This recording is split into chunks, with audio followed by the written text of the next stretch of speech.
Hello అందరికీ, చిట్టి కథల ప్రపంచంలోకి అందరికీ స్వాగతం.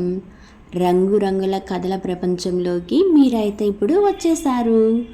నా ఛానల్లో పిల్లలకి పెద్దలకి అందరికీ స్టోరీస్ ఉంటాయి. ఇవాల్టి స్టోరీని అయితే వినేద్దాం. అనగనగా ఒక ఊరు. ఆ ఊరిలో ఒక అత్త. ఆ అత్తకు ముగ్గురు కోడళ్ళు. ఆ ముగ్గురు కోడళ్లకు ఒక్క క్షణం కూడా పడేది కాదు. ఎప్పుడు ఏదో ఒక తగులాట ఉండేది. ముఖ్యంగా ఇంటికి చుట్టాలు వచ్చినప్పుడు నేను వడ్డించాలి అంటే నేను వడ్డించాలి అని పంతాలు పోయేవాళ్ళు.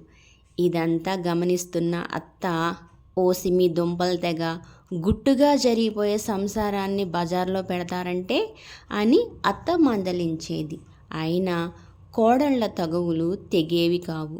చివరికి విసిగెత్తిపోయిన అత్త ఇంట్లో చేయవలసిన పనులన్నీ ముగ్గురు కోడళ్లకు పంచింది.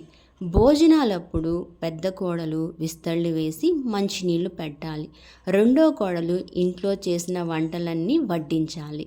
మూడో కోడలు విస్తళ్ళన్నీ తీసి దిబ్బ మీద వేయాలి.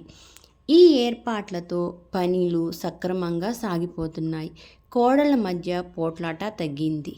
అత్త చాలా సంతోషించింది.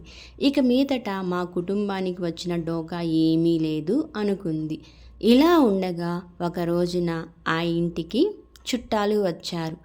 అత్త కోడళ్ళను పిలిచి ఎవరి పనులు వాళ్ళు త్వరగా శుభ్రంగా చేసుకొని పోండి అని చెప్పింది.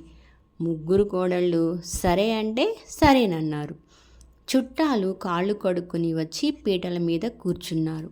పెద్ద కోడలు త్వరగా విస్తళ్ళు వేసి నీళ్లు పెట్టింది. బంధువులు సంతోషించారు. రెండో కోడలు గబగబా వచ్చి చేసిన 4 పిండి వంటలు వడ్డించి వెళ్ళిపోయింది.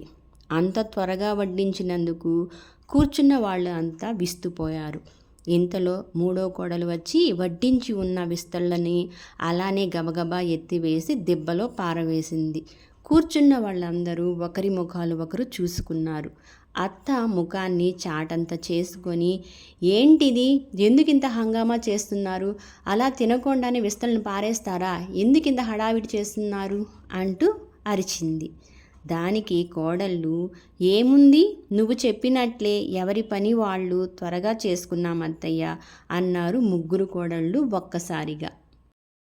ఇంకా ఇలాంటి కథల కోసం నా ఛానల్ని సబ్స్క్రైబ్ చేసుకోవడం మాత్రం మర్చిపోవద్దు. చిట్టి కథల బండితో మళ్ళీ కలుద్దాం. Like, share, subscribe. కథల ప్రయాణాన్ని ఇలానే కొనసాగిద్దాం.